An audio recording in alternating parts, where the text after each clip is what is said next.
Hello గానమోకు కథావచనం మోహనవచనం పరిజ్ఞాన హితభాండం శ్రోతలకు ఆహ్వానం నమస్కారం. చదవదగునెవరు రాసిన తదుపరి చదివిన వెంటనే మరొక పలువురికి వినిపింపబూనిన అది ఏ పరిజ్ఞాన హితభాండమౌపో మహిళ మోహనవచనమై విరాజిల్లు. పరిజ్ఞాన హితభాండం లక్ష్యం ప్రతివారీ సమాచార హక్కు. ఆ స్ఫూర్తితోనే ఇప్పుడు జిఎన్ సాయిబాబా మృతికి నివాళిగా రాజ్యహింసకు బలైన దివ్యాంగ ప్రొఫెసర్ అనేటువంటి అంశాన్ని ఇప్పుడు మీ కానమోకు కథావచనం శ్రోతలకు మీ కానమోకు స్వరంలో వినిపిస్తాను, వినండి. రాజ్యహింసకు బలైన దివ్యాంగ ప్రొఫెసర్ జిఎన్ సాయిబాబా విద్యావేత్త, మానవ హక్కుల కార్యకర్త ప్రొఫెసర్ గోకరకొండ నాగ సాయిబాబా 57 సంవత్సరాల వయసున్నటువంటి ఆయన గడచిన శనివారం కన్నుమూశారు. అనారోగ్యం కారణంగా గత నెల, అదే సెప్టెంబర్ 19న ఆయన నిమ్స్ ఆసుపత్రిలో చేరారు. పిత్తాశయం, గాల్ బ్లాడర్, పిత్తాశయంలో రాళ్లు ఉన్నాయని గుర్తించిన వైద్య నిపుణులు సెప్టెంబర్ 26న శస్త్రచికిత్స చేసి వాటిని తొలగించారు. ఆసుపత్రిలోనే ఉన్న ఆయన ఆరోగ్యం గడచిన శనివారం అకస్మాత్తుగా క్షీణించింది. రాత్రి 8:30 గంటలకు మృతి చెందారని వైద్యులు ప్రకటించారు. సాయిబాబా కోరిక మేరకు హైదరాబాదులోని ఎల్వి ప్రసాద్ నేత్ర వైద్య విజ్ఞాన సంస్థకు ఆయన కళ్లను కుటుంబ సభ్యులు దానం చేశారు. ఆయన భౌతిక కాయాన్ని 14వ తారీఖు సాయంత్రం 4 గంటలకు గాంధీ ఆసుపత్రి అధికారులకు అప్పగిస్తామని సాయిబాబా సోదరుడు రామ్దేవ్ తెలిపారు. జైల్లో అక్రమ నిర్బంధం కారణంగానే సాయిబాబా తీవ్ర అనారోగ్యం పాలయ్యారు. చికిత్స చేయించాలని జైలు అధికారులను ప్రాధేయపడినా వినలేదు. అందుకే ఆయనకు పిత్తాశయంలో రాళ్లు ఏర్పడ్డాయి. మెదడులో చిన్న కణితి ఏర్పడింది. ఎడమ చెయ్యి నరాలు దెబ్బతిన్నాయి. జైలు నుంచి విడుదలయ్యాక పిత్తాశయంలో రాళ్ల కారణంగా 2 సార్లు తీవ్ర అనారోగ్యం పాలయ్యారు. చికిత్స అందించి కోలుకుంటున్న స్థితిలో హఠాత్తుగా మరణించారు అని సాయిబాబా భార్య వసంత పేర్కొన్నారు. సాయిబాబా మృతికి పలువురు ప్రముఖులు సంతాపం ప్రకటించారు. పౌర హక్కుల సంఘాల ప్రతినిధులు ఆదివారం ఆయన కుటుంబ సభ్యులను పరామర్శించారు. రాజకీయ కక్షపూరిత చర్యలకు సాయిబాబా బలైపోయారని తెలంగాణ నిర్బంధ వ్యతిరేక వేదిక కన్వీనర్ జి హరగోపాల్, కో కన్వీనర్లు జి లక్ష్మణ్, ఎం రాఘవాచారి, కె రవిచంద్రలు ఆదివారం ప్రకటనలో పేర్కొన్నారు.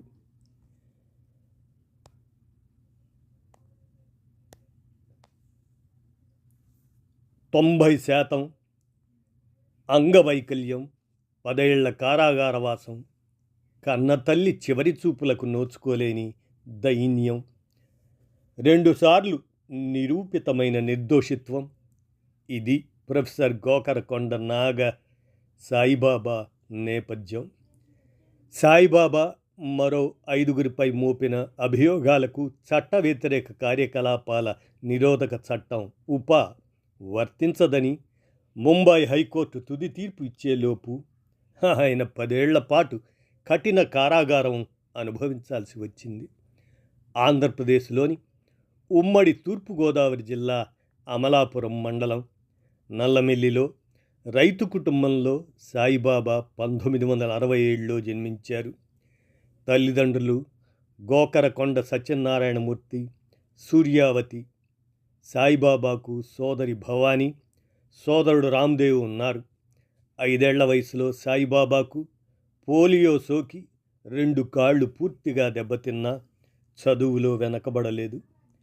అమలాపురంలోని సెయింట్ జాన్స్ పాఠశాలలో 10వ తరగతి వరకు చదివారు. స్థానిక ఎస్కేబిఆర్ కళాశాలలో ఇంటర్ డిగ్రీ పూర్తి చేశారు. ఒకవైపు చదువుకుంటూ మరోవైపు పేద విద్యార్థులకు ఉచితంగా ట్యూషన్లు చెప్పేవారు ఆ రోజుల్లో. అమలాపురంలో డిగ్రీ చదువుతున్న కాలంలోనే వామపక్ష రాజకీయాల వైపు ఆకర్షితుడయ్యారు సాయిబాబా. 1990లో వారి కుటుంబం హైదరాబాదుకు తరలి వెళ్ళింది.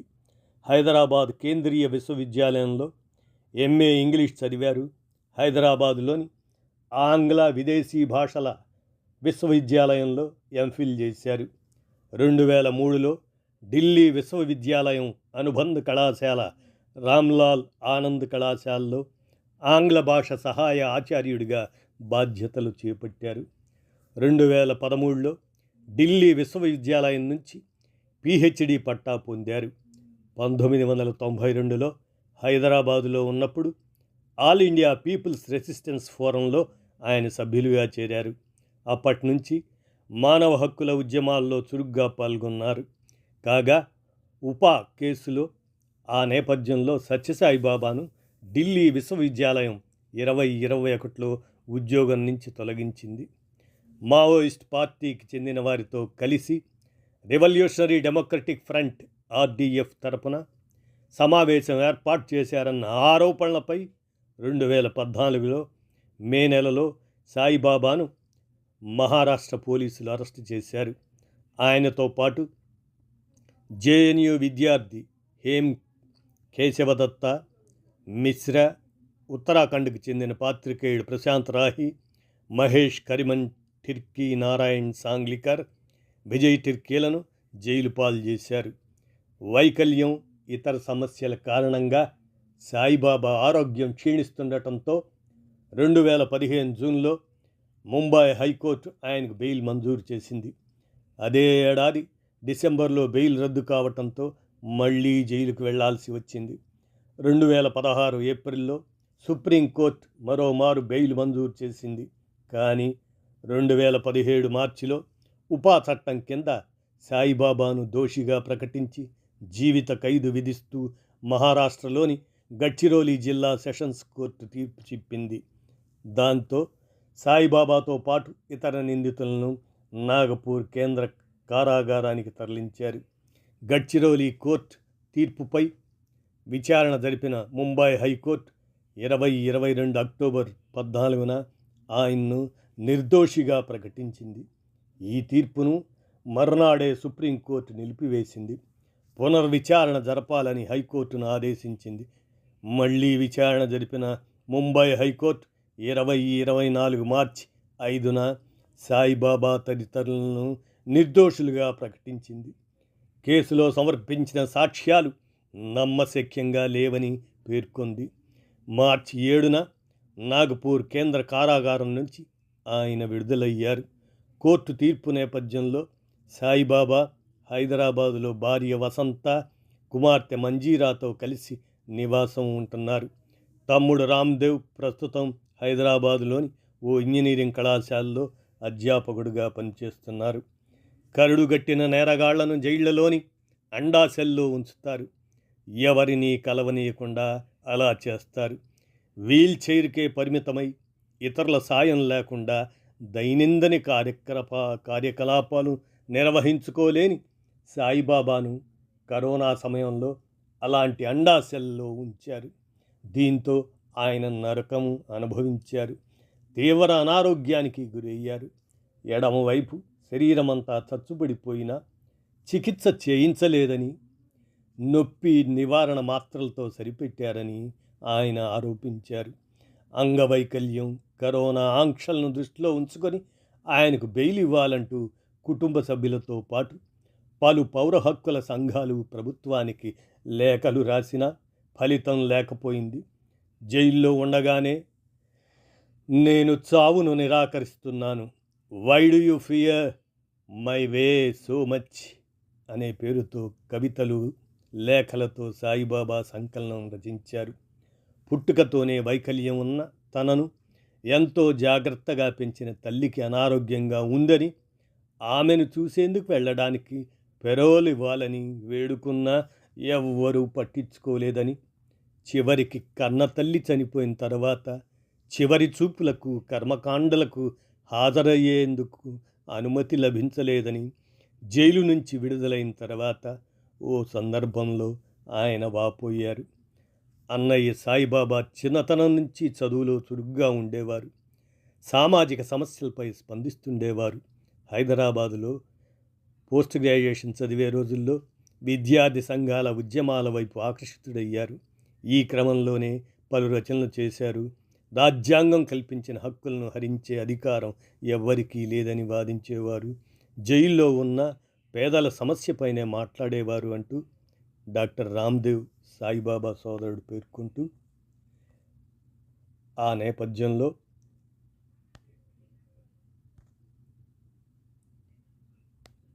సాయిబాబా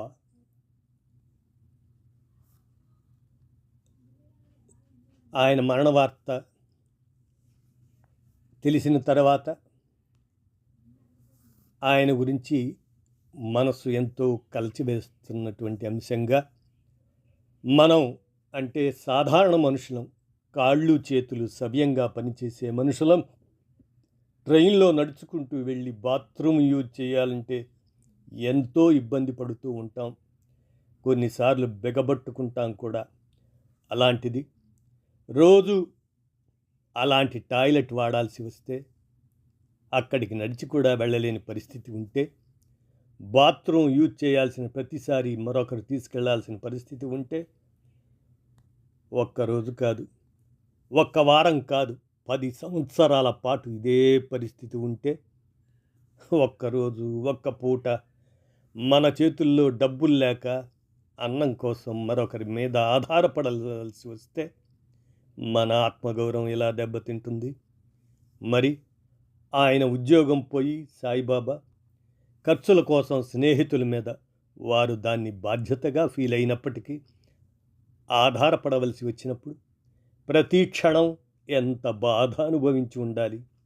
ఇక ఆయన ఆరోగ్య పరిస్థితి వారం రోజుల్లో తగ్గిపోయే జలుబుకే చిరాకు పడిపోతుంటాం, మందులు వేసుకుంటుంటాం. అలాంటిది ఆయనకు కాలేయం, గుండె, మెదడు, ప్యాంక్రియాస్ వంటి అవయవాలు దెబ్బతిన్న వైద్యం నిరాకరించారు జైలు అధికారులు. ఒక వీడియోలో ఆయన అన్నమాట, నాకు పోలియో ఉండటంతో నడవలేని పరిస్థితిలో ఉన్న నన్ను చిన్నప్పుడు ఎత్తుకొని మోసిన నా తల్లి చనిపోతే ఆఖరి చూపుకు కూడా అనుమతి ఇవ్వలేదు అని. వారి తల్లి బహుశా కాదు ఖచ్చితంగా కొడుకు అనుభవిస్తున్న దారుణానికి ఆరిపోయిన దీపం కావచ్చు. She is a collateral damage. ఇక మెంటల్ హెల్త్ గురించి, అన్ని సౌకర్యాలు ఉన్న విశాలమైన ఇంట్లోనే మనం ఒకరోజు మొత్తం ఉండలేమే. అలాంటిది ఒక టిక్కీ కొట్టంత గదిలో 10 సంవత్సరాలు బయటి మనుషులతో సంబంధం లేకుండా గడిపితే మెదడులో ఉన్న వైరింగ్ ఎలా మారిపోతుంది? 10 సంవత్సరాలు ఇలాంటి జీవితం గడిపాక, sorry mister Saibaba, you have not committed a mistake, you are innocent and free to go అని చెప్తే ఎలా ఉంటుంది? ఎంతటి బండరాయి అయినా అలాంటి పరిస్థితులకు కరిగి తీరుతుంది. కానీ మన రాజ్యం కరగలేదు. ఆ మనిషి ఎంత కృంగిపోవాలి? ఆయన ఇలాంటి కష్టం పడాల్సి వస్తుంది అని తెలిసిన భార్య, బిడ్డ ఎంత క్షోభ అనుభవించి ఉండాలి? ప్రతిరోజు అన్నం తినేటప్పుడు నాన్న తిన్నారా లేదా, అసలు ఏం పెట్టారో, నాన్న ఏమీ తినకుండా నేను ఈ కూర ఎలా తినగలను అంటూ బహుశా ముద్ద కూడా దిగేది కావచ్చు ఆ బిడ్డకు. పడుకునేటప్పుడు ఆయన నేల మీద పడుకుంటే నేను పరుపు మీద ఎలా పడుకోగలను అని నిద్ర కూడా పట్టేది కావచ్చు.